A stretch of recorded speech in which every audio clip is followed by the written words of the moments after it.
All right, guys. We want to do a little something different today and kind of give you guys the rundown of our experiences so far with traveling and, how we started and Just a glimpse of us. pretty much.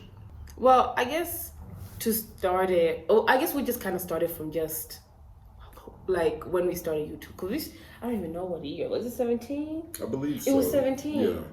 Actually, Yeah. It was 17 because that's the first year. we did the video and you came here. Yep, came here. That was our first video, actually.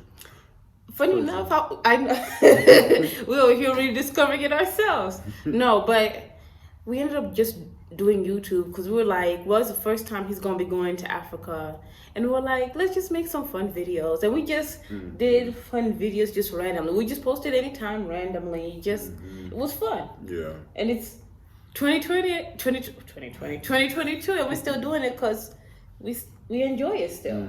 But I feel like we just got serious, a little bit more serious, like being more consistent. Consistent, that's the word. In the beginning of 2022, but we just did it for fun, In the beginning, it was just for fun. And I mean, they cringe watch it, but it's cringe watch it, but at the same time, I enjoy it because we're just being our silly self. I always go back and watch all our videos. So even after I edit them, I go on YouTube and watch it as if I was watching anybody else's videos on YouTube. Yeah. So, yeah, that's it. I feel like I just look at it because I don't like saying it too much out loud because I don't want to be manifesting it.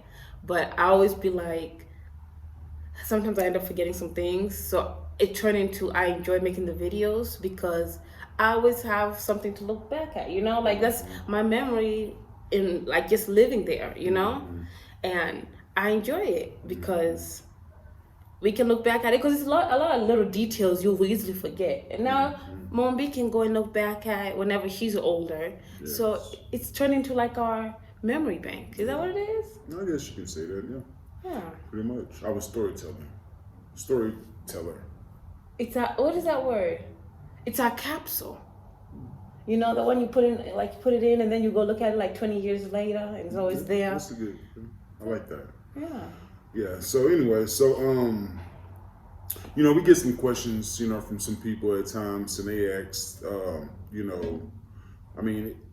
how do we feel so far traveling? Is it nerve-wracking, or is it just, some of the challenges that we may have faced or are facing as we travel, as we go about our journey? I know one of my main things, whenever we first started traveling was, safety. I always had it in my head that, at least, when you're at home, you kind of know, what's safe and what's not, And whenever you get to moving around and being in places you've never been before, you'd be like, well, I don't know what's safe and what's not safe there, So that was always a big thing for me, safety, and just making sure that who's going to be somewhere where we can where we can sleep comfortable, Yeah. So that's one of mine so far. But the funny part is, a lot of times he says that, but a lot of the places we ended up going to, when we pull up, you'd be like, oh, it looks sketchy. But and then it ends up being like the best place we end up staying at. It's the weirdest thing. I'll give you an example. Like it was in Sri Lanka, actually. We pulled up, it looked sketchy. The little drive-thru was sketchy. Even the driver was like, how long you gonna be here for? I can get y'all, man, a place to stay. Yeah, take my number. I'll get you somewhere else to stay. And then the second he finished saying that, he pulled up to where we're staying and he was like, oh. Oh, y'all okay? So safety, I feel like safety is still a big thing. It is. But because everywhere we go, even if it looks a little funny, we always have a fantastic time that I feel like, yes, we're very cautious about our surroundings and how we move, but I feel like it's not as stressful as it was when we started traveling, right? Now it's more of, we know we're usually safe. Well, we've never been unsafe, to be honest. We've never had an encounter. I mean, I can speak for myself, Other than Senegal. Yeah. But that's not where we're staying. That's just moving. Like, I know me, like, sometimes I have the tendency of, like, as soon as I have a tendency of, if I see a place and I don't necessarily like the way it look, I will automatically think that it's unsafe. You know what I mean? And maybe we shouldn't necessarily be there.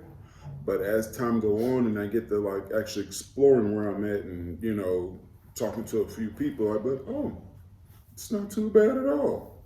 You know? So that's one thing that I probably need to get better at instead of just looking at something and judging it. You know what I mean? Because I have a tendency to do that at times. Not all the time, but sometimes, you know, like she was saying, we'll go through a rough area and I'll be like, turn this car around now, you know, but we eventually get into where we're going to be staying at and it'd be phenomenal. Exactly. And I think the reason why, and then we do this everywhere we go to, it's always scary.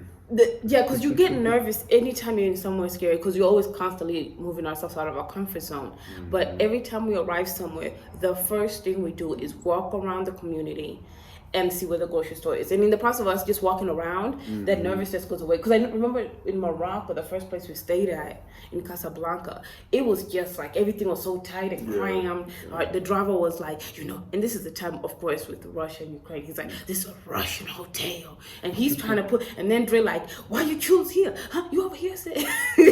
And then we go walking around, and we were like hardcore in the heart of the community. Heart of it. Not like tourist area. It was amazing. Yeah, it was. It really was. I really enjoyed it there. So just always, if you're nervous about wherever you're at, just when you arrive, just walk around and just see the surroundings, get comfortable with it, feel like, okay, here's my neighbor, here's whatever. And before you know it, you're comfortable. Because you're like, okay, I've already walked it. If you don't walk it, that's where you stay scared. Yeah. And another one of our fears that we had when we actually first started this, thank God we don't have to deal with this anymore, is feeding the baby, finding food for her. That was like just one of the big things we dealt with that like every day. You know, she was breastfeeding the baby, but I mean, she was getting at that age where it's time for her to eat. So we used to buy these little jars. These little like jars. Fruit jars. Well, not even fruit jars. We got fruit jars and those little, you know, like Food macaroni and ones. cheese ones and stuff like that. She ate those just fine back at home.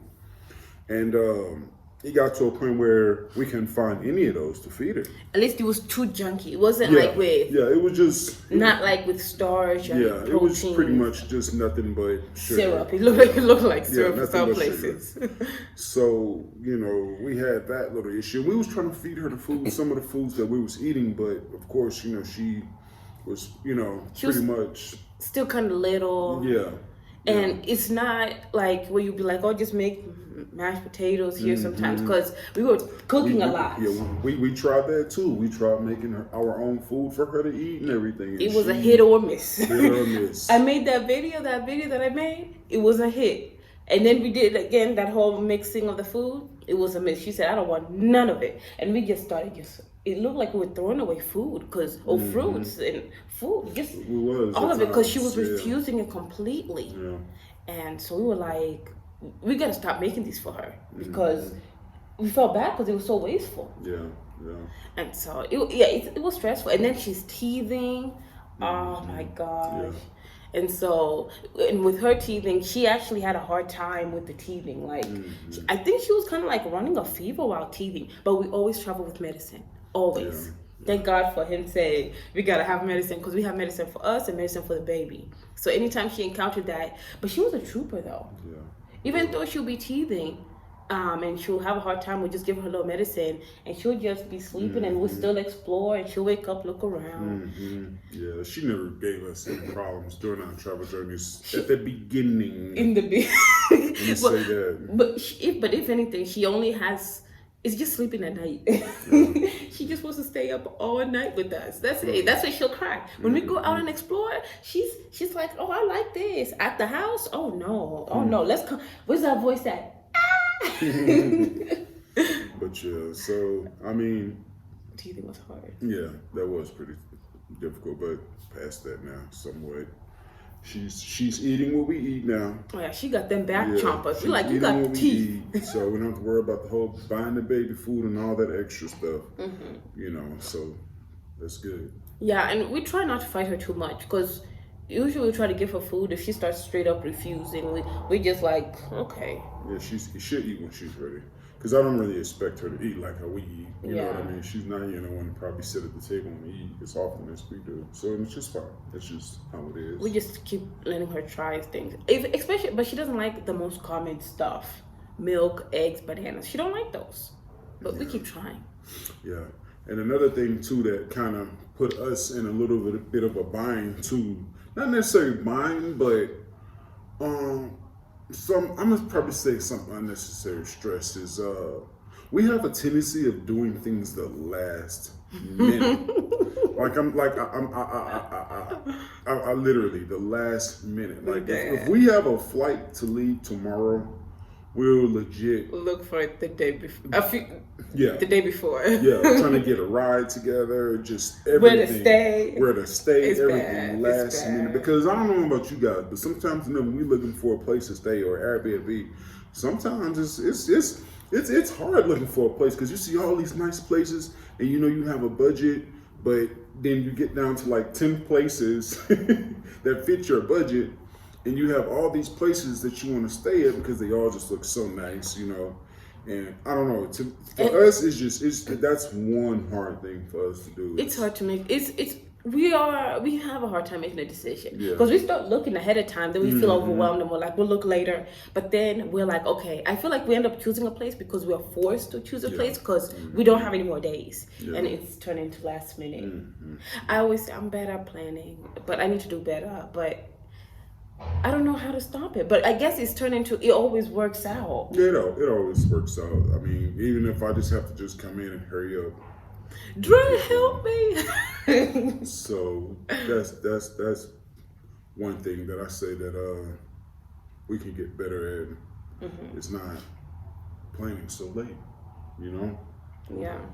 So it's not as stressful, yeah. So Maybe that's why we be having some stressful times at the airport. Super stressful. And then we them people too. We like to be at the airport, 3-4 hours early. But it's turning to feeling like even though we're in the airport like super early, because I feel like we don't go to the airport early because we're nervous about the flights or anything. We're at the airport super early because we know something's gonna pop up, and we just want to be there early just in case anything pops up. We have time to fix it because we know something pops up. We always know. So. Yeah, I feel like we need to start going to the airport even 6 hours early so we can even try, because we don't even get in lounges anymore because we're too busy dealing with do other stuff, all the stuff that's popping up. So, to be honest, flying is fun, but it's become so nerve-wracking, and we get so stressed we just stay in the bathroom. So, and then. At least one thing I did want to bring up was, since of course we're taping as we're moving around, like for me, I get extremely nervous. Like it's nerve-wracking to tape. I get shy. I mean, I'm slowly getting past it, but I get shy about it. I'm so shy about it. Even just me, I'm an introvert. At heart, I'm an introvert. But your nickname, to me, I haven't told you this yet, but it's called International Bathroom Busters. That's your nickname. What you think? You might hear this banging. They're doing construction around here. No. Because every airport, you I would busting it up. Like I just said, something always pops up. And my stress, the way I deal with, at least the way my body deals with stress, is by going to the bathroom to He gets tired of me. He's like, again. But you started doing it too. Oh, really? You be going to the bathroom too with me. But that's our stress. So for people who I feel like it's become more of a thing of going to the bathroom than early on, because it's become more stressful. Like Mercy and my sister saw the full impact of the stress. No, but anyway. No, but what I was saying before, I was saying I'm an introvert.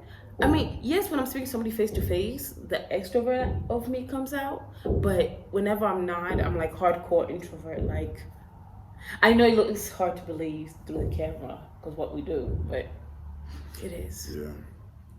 So another thing is too that, that we had to find is some what is it called? Global health insurance. So that was another thing that we was worried about when we first started. But thank God, we found a nice company to go with just in case if anything was to happen with that. And something did happen. El Salvador. Yeah. So that came in handy. But they also do a lot of other things too besides like metal. You're covered. You have a whole lot of things you're covered for just in case these things happen. Which we haven't had to use any of them, thank God. Any like lost, well, not lost, but like delayed flights, missed flights, we don't want like to. that, we don't want to. So that's been a good helper to knowing that we have that to kind of be there just in case if anything was to happen. Yeah. So those have been some of our issues that we have personally been dealing with as we've been traveling. And also money. You need money to travel. You need money. So we have been able to go pretty far with the money we have saved up and everything. But we have been doing this for about 8 months? 8 months. About 8 months. So we plan to do about what? Funny enough, about a year. Originally, it was a year. Then, because Dre was like back and forth, we said only 6 months. Yeah. And then I don't know how you still went past 6 months. But in the process of that, it has started to get a little tighter. Yeah. It's tight. Yeah. So it's tight. So what we do is we to try to like combat that is since we're out here in Kenya right now. Kenya has been our safe haven. So, we at home, at our parents' home that they have out here. So it allows us to like cook our own meals and, pretty much do things on our own. Wash our own clothes because we don't have to go find a laundromat and do all those type of things that we normally have to do if it was out and about. So that, and then essentially staying with family. That's pretty much. Pretty much, we've been coming to Kenya because it's like a breather on the finances. We need a break. Yeah, that, and if we was to go back to the States and then decide to go there for a month or two and then leave from there to go back out around this time of the year, the tickets would just be way too expensive. Oh yeah, we knew summertime was going to be too expensive to travel, so we were like, let's buckle up at home in Kenya and ride the wave, wait for the summer season to be over, and then so we can start traveling again when it's off season, when the prices have dropped down. At least that's how we try to manage the money situation. And even how we decide where we're going to go next is we legitimately go and see, based on where we are at, where's the cheapest place to go to from where we are. Because, baby, you ask us where we're going next, we don't know. We don't know. Wherever's, but I like it that way. I like it too, because it's always a surprise. It is always, because instead of us just having all these places and these things, all these places that we want to go to in our head, whenever we go and we look at it that way, we end up finding some places that we never really thought of going. That's true. And then once we go there, we're like, oh my God, this wasn't even on our bucket list, but this place is beautiful. We end up having a fantastic time there. So I'm actually glad we do it that way instead of, kind of being closed-minded to just wanting to go where we want to go. Some places we went to, it was places that we wanted to go to, but most of them was just literally last minute. Oh, you the cheapest? Here we come. Yeah, we have we don't know what we're going to do when we arrive. I mean, we start looking, we start looking usually when we arrive. Pretty much. When we arrive, we're we do a quick glance, what's there around there. We do. And we don't just deep dive when we get there. See, whenever we find a cheap place to go, we don't just necessarily just hurry up and go buy a ticket. We will go and look to see what's around there. Not necessarily that, and then too, we'll go to the to what is that site? I forgot the name of the site I go to. We'll go see pretty much, is it safe to go? What is that one site? Oh no, I know what he's talking about.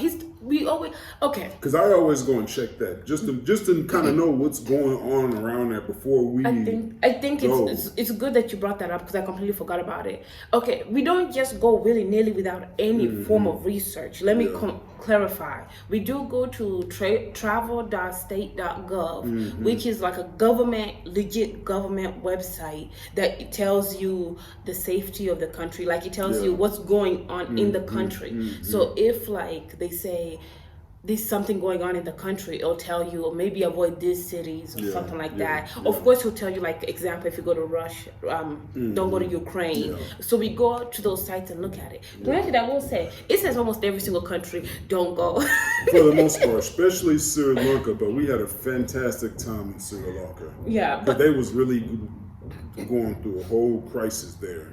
Yeah. But we had like a fantastic time there. The people in Sri Lanka, very, strong people. They down there, they're trying to move life as if nothing is going on there. And, even whenever we came in as tourists, with everything that they had going on, everybody was still so very helpful. Yeah, they were very welcoming and saying thank you for coming. And it was amazing. I really enjoyed going there and spending my time there.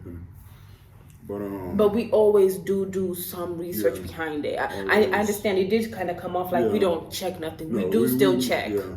We see the list of cheapest places. Then before we choose the cheapest places, we check to see, okay, for safety wise, is it there based on the government website? Like, there's everything that goes on in the country. So it's essentially like, like knowing with the embassy situation and all that stuff. But that's our go-to site we check. And then we choose, and then we keep it moving. Yeah. But other than that, to kind of touch on the whole, just the finances, just a little bit more. The reason we're kind of able to do this, because to be honest, we were both doing retail jobs. Like, we were doing retail jobs. We didn't have like money, and me and him are the one financing it together. Because. I guess the main thing is, I'll speak for me on this part. Whenever I finished college, I really was like, eventually I got to the stage of, let me just hurry up and pay the student loans very quickly. And after I got that discipline of paying off my student loans very quickly, I kind of turned into like, okay, let me just have the discipline of just saving, because I'm really not a spender. Now is when I'm kind of like a spender, but only because I enjoy this. But other than that, I really don't spend on other things because I really don't care about all this other stuff, So I was mainly we were just saving our money and then just dabbled into, of course, investing. And to be honest, the investing is the one that helped. we just happened to be lucky. I mean, I don't even say the word lucky. We just happened to just try it out, because I was like, I don't even want to do investing at all. It's gambling. I'm gonna lose my money. And eventually, I was like, we were like, let's just pull it and go for it. After he agreed to it, and but if anything, we end up doing a lot of free things, like walking to save our money. And we love walking. That's a good thing. The only thing that's harder, we can't use a stroller anymore. I miss that stroller. And she getting big, she getting heavy. She eating everything now. And I'm like, girl. Matter of fact, just last night I was saying I miss that stroller. And then, funny enough, we have a car seat that has truly become useless to us because we don't use it. We don't. We use, whenever we first left the States, that was the last time she used it. No, the last time? Okay, whenever we came back to Miami from the cruise. Yeah. That was the last time. Oh. When else did she use it again? That was it. That was it. That was the last time I was in Miami. Yeah, and that was some time ago. That's right. When we entered into Africa. But we never used it in South America either. We didn't. We really did. That's why I say that was the last time. It's turned into legitimately a waste. And I'm not gonna lie, I feel like by the time we go back and put Mom B in a car seat, she's just gonna be like, what is this? We're gonna have trouble. Because she's used to, she's bad. She sits it down and then she be trying to. We're gonna probably have to buy a whole new one anyway. Yeah, it's too small anyway. Most likely too small for her now. But Yeah, but it's turning to be a useless thing for us. Yeah, because these People don't use it in a lot of the countries we've been to in Africa and in South America. They don't. So. Central America as well. They don't. So, on that case, I feel like we're running too long. We've been talking for too long, and we don't want to turn into a bore for you guys. All right. Well, the phone had just died, but what we were trying to say was just pretty much leave some questions that you may have, because we do want to do a live, so we can answer any other questions you guys may have, and it's a great way for us to just like for you guys to get to know us, and us all being able to be personal with each other, so we're looking forward to that, and I hope you guys can be looking forward to that as well, because it's our community. Any questions that you guys may have with any questions that we have with how we're moving around and how you guys may want to go ahead and do it, let us know. On that case, we'll see you on the live or the next video. Holla. One time out of 10, 2 times won't you be mine? We just can't pretend. This love thing can take time.